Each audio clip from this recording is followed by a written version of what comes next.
State news 71 में आप सभी का स्वागत है। श्री रामलीला मंचन पर 5वें दिवस का शुभारंभ समाजसेवी अमित सेतिया, एसएचओ मैम सिंह, महावीर सिंह, रवि बख्शी, अमित बांगा, राजन अरोड़ा एवं अन्य गणमान्य लोगों द्वारा शुभारंभ की कार्रवाई की गई। इस अवसर पर एसएचओ मैम सिंह ने जहां नशा विरोधी मुहिम की जानकारी लोगों के बीच रखी, वह नशे के खिलाफ पुलिस का सहयोग देने की बात कही, वहीं अमित सेतिया द्वारा उनके द्वारा चलाई जा रही सढौरा को उपमंडल बनाने की मुहिम के बारे में जानकारी देते हुए लोगों से सढौरा को उपमंडल बनाने में अपना सहयोग देने की अपील की।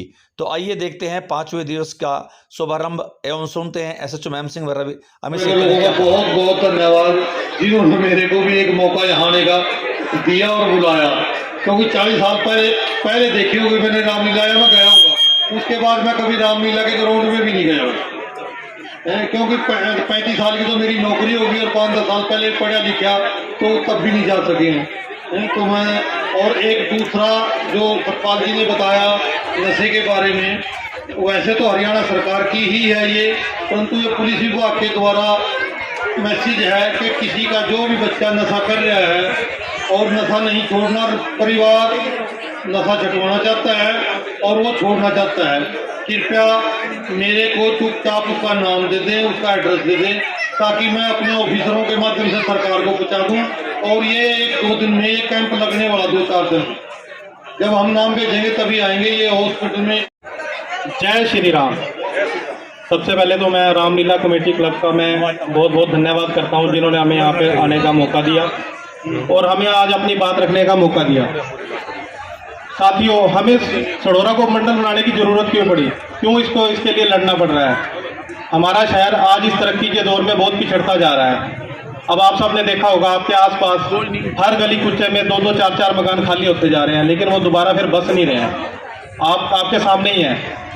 तो इसका कारण क्या है? क्योंकि आसपास से लोग, आसपास के जितने गांव वाले लोग हैं वो सढौरा नहीं आना चाहते। उसका कारण है उन्हें यहाँ पे तरक्की नहीं दिख रही, शिक्षा नहीं दिख रही, स्वास्थ्य नहीं दिख रहा। उस पर ना तो सरकार कुछ ध्यान दे रही है और ना ही प्राइवेट तरीके से जो ध्यान दिया जा रहा है। प्राइवेट जोर देगा नहीं, क्योंकि यहाँ पे पिछड़ापन ज्यादा है, और सरकार यहाँ पे तो नहीं ध्यान देगी क्योंकि हमें प्रशासन ही नहीं है। आपके सामने है, अब बिलासपुर पिछले 10 साल में कितनी तरक्की कर गया, उसका कारण सिर्फ एक उपमंडल ही है। और हमारे शहर में ये सब कुछ कमियां रहेगी तो हम इसलिए पिछड़ते जा रहे हैं। तो हम क्यों ना इस चुनावी वर्ष है, हम इस लड़ाई को लड़े। अगर हम लड़ेंगे, संगठित होकर लड़ेंगे, तो हम इसको जरूर जीतेंगे। अब इतनी ज़्यादा बुरी स्थिति है, आज अनाज मंडी की तरफ सुबह बिजली की तारें, सुबह तूफान आया, सबके सामने आपको पता है। तो यहाँ पे शाम तक उनके घर में बिजलियों तक नहीं पहुँची थी, तो बहुत परेशान थे वो।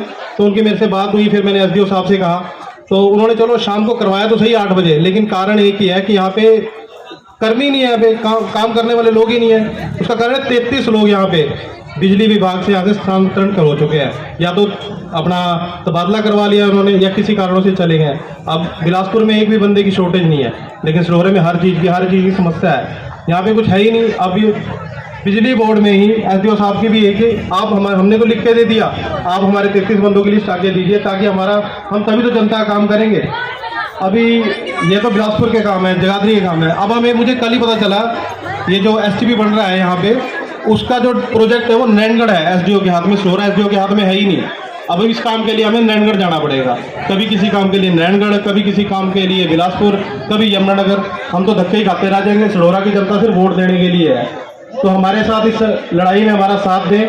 और ये चुनावी वर्ष है, अगर हम इस लड़ाई को जीत गए तो प्रशासन यहाँ आ जाएगा, हमें कहीं पे जाने की जरूरत नहीं है। और हमारे शहर का भला होगा, शहर का भला होगा तभी हमारा लाभ होगा। हमारे शहर से रोजगार भी खिसकता जा रहा है। शहर आसपास के गांव सारे कट के बिलासपुर को जुड़ते जा रहे हैं। ये रोजगार में दुकानदार सब ये बात करते हैं और वो हमारा साथ बहुत दे रहे हैं। हम 5 नुक्कड़ सभाएं कर चुके हैं, इसमें युवा हमारा बहुत साथ दे रहे हैं। आप सबसे भी यही अनुरोध है, हमारा साथ दें। हमारा जो ये मुद्दा है ये बहुत जरूरी है हमारे लिए, हमारे शहर के लिए, हमारे भले के लिए। अगर हम अपनी आने वाली पीढ़ियों का भला करना चाहते हैं तो हमें शहर के लिए लड़ना पड़ेगा, संगठित होकर लड़ना पड़ेगा। आपसे ये अनुरोध है कि जल्दी हम इस लड़ाई में, नुक्कड़ सभाएं चल रही हैं जगाने के लिए, उसके बाद बहुत बड़ा अनशन रखेंगे, तो उसमें हमारा साथ दें और इसको, लड़ाई को आगे बढ़ाएं। चुनावी वर्ष है, हम इस लड़ाई को जरूर जीतेंगे। धन्यवाद। जय श्री राम। तो बहुत बहुत धन्यवाद सेतिया साहब अपनी टीम के साथ इस मुहिम